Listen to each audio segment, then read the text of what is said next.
आज की बड़ी खबर है ईरानी धर्मगुरु का मुश्तबा पर वो दावा जहां नए सुप्रीम लीडर की तलाश शुरू हो चुकी है। साथ ही एक और सबसे बड़ी खबर है स्ट्रेट ऑफ हार्मूज को लेकर। हॉर्मूज स्ट्रेट में हाई अलर्ट है। ईरान और अमेरिकी सेना पूरी तरह तैयार है।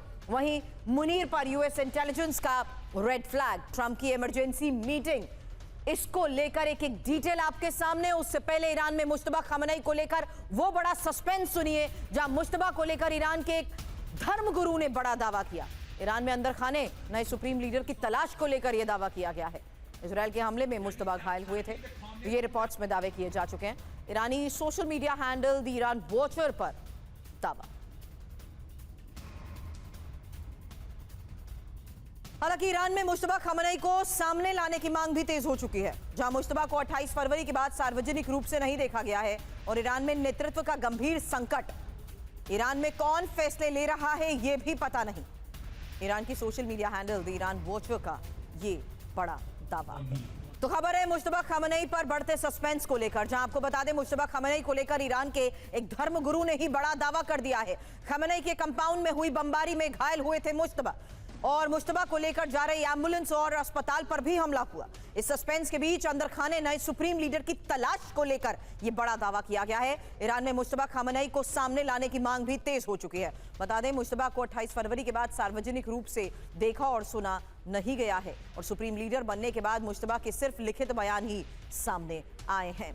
अब ऐसे में बड़ा सवाल, और इस बीच आपको बता दें इन्हीं सवालों के साथ एक्सपर्ट्स के पास जाएंगे क्योंकि ये बड़े सवाल इंफॉर्मेशन वॉल पर पहले आपके सामने कि क्या मुश्तबा खamenei की जगह कोई और बड़े फैसले ले रहा है और क्या ईरान के फैसले IRGC के जनरल कमांडर्स ले रहे हैं, ये एक बड़ा सवाल है। और क्या IRGC ने फैसला कर लिया है कि वो सिर्फ मुश्तबा या उनके प्रतिनिधि की ही बात सुनेंगे। एक और बड़ा सवाल, क्या ईरान मुश्तबा खamenei पर बड़ा सच छिपा रहा है, और साथ ही यह भी कि क्या ईरान को एकजुट बनाए रखने के लिए घायल मुश्तबा को ढाल बनाया जा रहा है। दीपक वोरा सर इस वक्त हमें ज्वाइन कर चुके हैं। वोरा सर, ये सवाल इसलिए क्योंकि जब डायलॉग और बातचीत को लेकर भी सवाल हो रहे थे तो ये अमेरिका ने भी कहा था कि जो प्रतिनिधि बातचीत कर रहे हैं उनके पास फैसले लेने का कोई अधिकार नहीं है। सर, ये बात मैं इसलिए कह रही हूं क्योंकि आगे खबरें उसी लिहाज से बहुत इंपॉर्टेंट है जहां काउंटडाउन शुरू हो चुका है 21 अप्रैल और उससे पहले बातचीत को लेकर जो फैसले हुए हैं उस पर। लेकिन उससे पहले सुप्रीम लीडर की क्या अब तलाश तेज हो चुकी है? क्या यह दावा मान लिया जाए कि इस वक्त के लिहाज से सही है? बहुत बहुत धन्यवाद बेटा, आपके साथ बहुत अच्छा लगता है। मैं देख रहा हूँ जनरल माथुर साहब भी हैं तो बहुत मज़ा आएगा उनकी बात सुनने का। सबसे पहले बता देता हूँ जो मेरे पास खबर आई है मेरे अपने ग्रुप से, कुछ रिटायर्ड ईरानियन जनरल्स हैं, वो कह रहे हैं कि ही इज़ इनकैपेसिटेटेड, यानी काम करने के लायक नहीं है। कुछ लोगों ने कहा है कोमा में है ये मुश्तबा खamenei, कुछ ने कहा है कि इसका चेहरा इतना बिगड़ गया है कि वो लोगों के सामने नहीं आ सकता। बहुत मार पड़ी थी, बहुत चोट लगी थी, आग में जल गया था जब वहाँ पे हमला हुआ था। तो ये बात कही जा रही है। दूसरा बेटा, इसके बिना आप किससे बात करोगे? डिसीजन आपने बिल्कुल सही कहा, कौन लेगा? मैं इसको बताता हूँ क्या कहते हैं। जो मैं देख रहा हूँ इस समय हो रहा है वो एक सर्कस की तरह है। वो ट्रपीज आर्टिस्ट होते हैं ना जो लटकते हैं और फिर एक उधर जाता है दूसरा उधर जाता है, अदला बदली अपनी जगह की करते हैं। इसको कलाबाज कहते हैं, हवाई कलाबाज।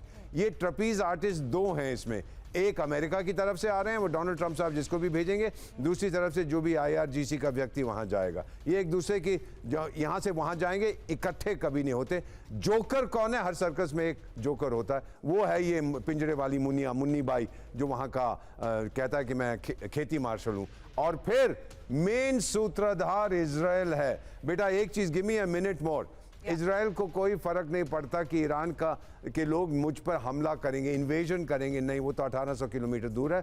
उसको डर है हिजबुल्लाह से, उनको ठोकरा है। लेबनान की सरकार नहीं है, हिजबुल्लाह की सरकार है। वॉशिंगटन में मुलाकात हुई है और कई सालों के बाद इजराइल और लेबनान के बीच में अब डिप्लोमेटिक रिलेशन होगी। दोनों ने यह तय कर लिया है कि हिजबुल्लाह को खत्म करना है। वो जंग इजराइल जीत के आया है, ये जंग अमेरिका जीतेगा। अंडरस्टूड।